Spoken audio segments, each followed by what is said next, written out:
Hey there, history buffs! You shocked to learn that a single company could rule the seas and shape history? Imagine a time when the world was still being mapped and the oceans were the highways of global trade. This was the era when the Dutch East India Company emerged as a dominant force. Let's dive into the tale of the Dutch East India Company. Founded in 1602, this company wasn't just a business, it was a powerhouse that influenced politics, economics, and even culture. The VOC, as it was known, was a pioneer in many ways. Established way back in 1602, the Dutch East India Company, or VOC, wasn't just any company. It was granted a 21-year monopoly to carry out colonial activities in Asia by the Dutch government. This meant they had the exclusive rights to trade and establish colonies in the East Indies. It was the first modern corporation, pioneering the way businesses operate today. The VOC was the first company to issue stocks and bonds to the public, a revolutionary idea at the time.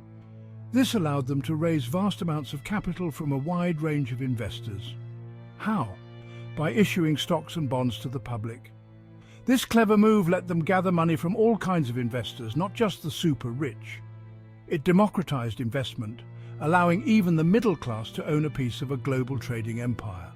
This clever move let them gather money from all kinds of investors, not just the super rich. Imagine everyday people having a stake in a global trading empire. This was a groundbreaking shift in how businesses could operate and grow. Imagine everyday people having a stake in a global trading empire. But it wasn't all smooth sailing. The VOC had to navigate through numerous challenges to maintain its dominance. But it wasn't all smooth sailing. The VOC faced intense competition, piracy, and even battles at sea. They had to defend their ships and trade routes from rival European powers and pirates who sought to disrupt their operations. These conflicts were often brutal and costly, yet they managed to control spice trade routes and amass immense wealth. The spice trade was incredibly lucrative, and the VOC's control over it allowed them to generate enormous profits. They traded in spices like nutmeg, cloves and pepper, which were highly sought after in Europe. Their success didn't just fill coffers, it changed business practices forever, setting the stage for the global economy we know today. The VOC's innovative business model and practices laid the groundwork for modern corporations.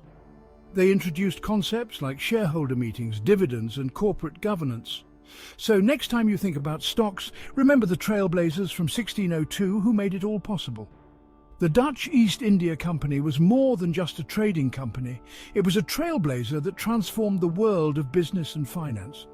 The Dutch East India Company, small beginnings, big impact. From its humble start in the early 17th century, it grew into a colossal enterprise that left an indelible mark on history. Its legacy continues to influence the way we do business today.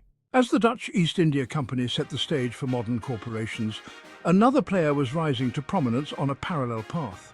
Enter the British East India Company, often abbreviated as the EIC. Founded in 1600, just 2 years before the VOC, the EIC would become one of the most powerful and influential entities in history. Like the VOC, the British East India Company was granted a royal charter, giving it exclusive rights to trade in the East Indies. However, its ambitions soon extended far beyond mere trade. The EIC established a sprawling network of trade routes and settlements, eventually laying the groundwork for British colonial rule in India. With its own private army and navy, the EIC wielded power that rivaled entire nations. Its influence extended into politics, economics, and even culture, reshaping the regions it touched. The EIC's monopoly over lucrative goods like tea, silk, and spices made it a juggernaut in global trade. Yet this power came at a cost. The company's aggressive expansion and exploitation led to numerous conflicts and uprisings, both in India and back home in Britain. The infamous Sepoy Mutiny of 1857 marked a turning point, leading to the British Crown taking direct control of India. Despite its controversial legacy, the British East India Company played a pivotal role in shaping the modern world. Its business practices, like those of the VOC, laid the foundation for today's global corporations. From humble beginnings to immense power, the story of the British East India Company is a testament to ambition and innovation. So, as we trace the origins of modern commerce, we must acknowledge the profound impact of both the Dutch and British East India Companies. Their legacies are intertwined with the very fabric of global trade and capitalism. The British East India Company, a force that changed the world forever. As we delve deeper into the history of modern corporations, it's essential to revisit the Dutch East India Company, or VOC, to fully grasp its monumental impact. The VOC was granted a 21-year monopoly to carry out colonial activities in Asia. This monopoly wasn't just a license to trade, it was a mandate to build an empire. The VOC was groundbreaking in more ways than one.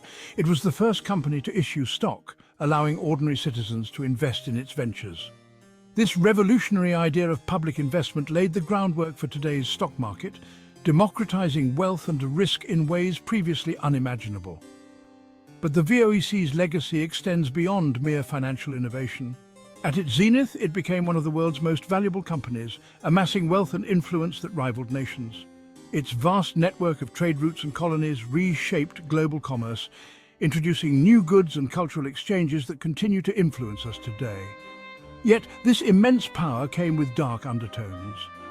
The VOC's aggressive pursuit of profit often led to exploitation and conflict. Indigenous populations were frequently subjugated, their lands and resources commandeered for the company's benefit. These actions left scars that are still evident in modern geopolitics. As we reflect on the VOC, we recognize its dual legacy, a pioneer in corporate innovation and a cautionary tale of the consequences of unchecked ambition. Its story is a vital chapter in the history of global trade, serving as both an inspiration and a warning. So, while the VOC's innovations laid the foundation for modern corporations, they also remind us of the ethical responsibilities that come with great power. In the end, the Dutch East India Company was more than just a commercial enterprise. It was a force that shaped the world in profound and lasting ways. The VOC, a legacy of innovation and caution, forever etched in the annals of history. But the Dutch East India Company, or VOC, was not just an economic powerhouse, it was also a formidable military and political entity. The company had its own private army and navy, enabling it to protect its vast network of trade routes and colonies. This military might allow the VOC to establish and maintain a network of trading posts and colonies across Asia, including Indonesia, India, and Japan. The VOC's private armies were often involved in conflicts to secure and expand their territories. They engaged in battles against local rulers and European rivals, ensuring the company's dominance in the spice trade and other lucrative markets. These military campaigns were not just about commerce. They were about control, power, and influence. In Indonesia, the VOC established Batavia, modern-day Jakarta, as its administrative center. From this strategic location, the company controlled the vital spice islands, ensuring a steady flow of valuable commodities like nutmeg, cloves, and pepper. The VOC's naval fleet patrolled the seas, protecting its interests and deterring piracy. In India, the VOC set up trading posts in key locations, competing with the British East India Company for dominance. In Japan, the VOC was the only European entity allowed to trade during the Edo period, operating from the island of Dejima in Nagasaki Bay. This exclusive access allowed the VOC to monopolize the lucrative trade in Japanese silver and other goods. The VOC's military and political influence extended beyond mere trade. It played a significant role in shaping the geopolitical landscape of the regions it operated in. The company's actions had long-lasting impacts on the local societies, economies, and politics, leaving a complex legacy that is still felt today. As we examine the VOC's military and political power, we see a company that was much more than a commercial enterprise. It was a formidable force that used its military might to secure its interests and expand its influence. This aspect of the VOC's legacy serves as a reminder of the intricate interplay between commerce, power, and politics in the history of global trade. The Dutch East India Company, a testament to the power of military and political strategy in the pursuit of economic dominance. Despite its success, The VOC faced numerous challenges, including corruption, internal conflicts, and competition from other European powers. As the 17th century gave way to the 18th, the cracks in the once mighty corporation began to show. Corruption became rampant, with many of the company's officials prioritizing personal gain over the interests of the VOC. This internal decay weakened the company's ability to maintain its vast empire and respond effectively to external threats. In addition to internal strife, the VOC faced increasing competition from rival European powers. The British East India Company, in particular, emerged as a formidable competitor, challenging the VOC's dominance in key markets, such as India and the Spice Islands.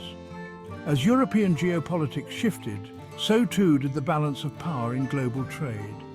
The VOC found itself struggling to maintain its foothold in an increasingly competitive environment.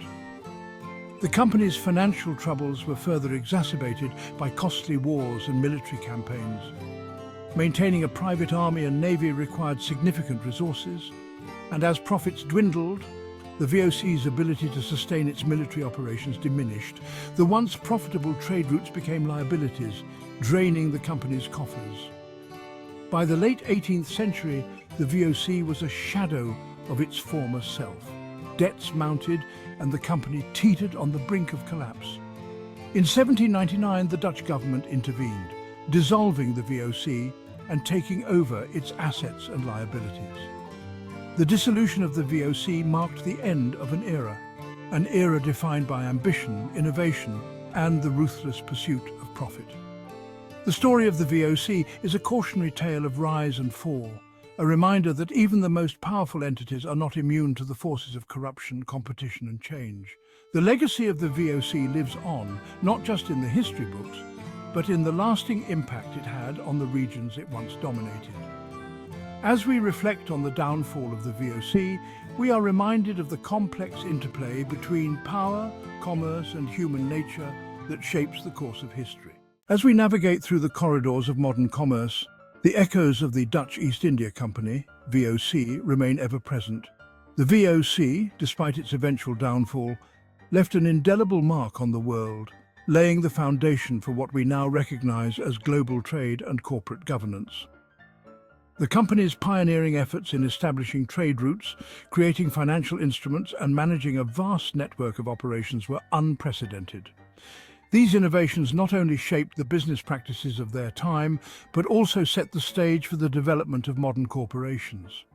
The concept of a multinational corporation, with shareholders, dividends, and complex supply chains, finds its roots in the VOC's operations. However, the VOC's history is also a testament to the complexities and perils of international commerce. The company's rise and fall offer valuable lessons on the importance of ethical governance, the dangers of unchecked ambition, and the impact of global competition. Today, as we reflect on the VOC's legacy, we are reminded of both its contributions to the world economy and the cautionary tales embedded in its history. The VOC's story is a microcosm of the broader narrative of human endeavor, marked by innovation, aspiration, and the inevitable challenges that accompany great ambition. In understanding the VOC's legacy, we gain insights into the forces that drive global trade and the importance of balancing profit with ethical considerations. The lessons learned from the VOC's journey continue to inform and shape the strategies of modern businesses, ensuring that its impact endures far beyond its dissolution. The Dutch East India Company may have ceased to exist over 2 centuries ago, but its influence continues to resonate, reminding us of the ever-evolving nature of commerce and the enduring quest for progress and prosperity. Thanks for joining me on this historical journey. If you enjoyed this trip back in time, don't forget to like, share, and subscribe for more fascinating history bites. Until next time, keep exploring.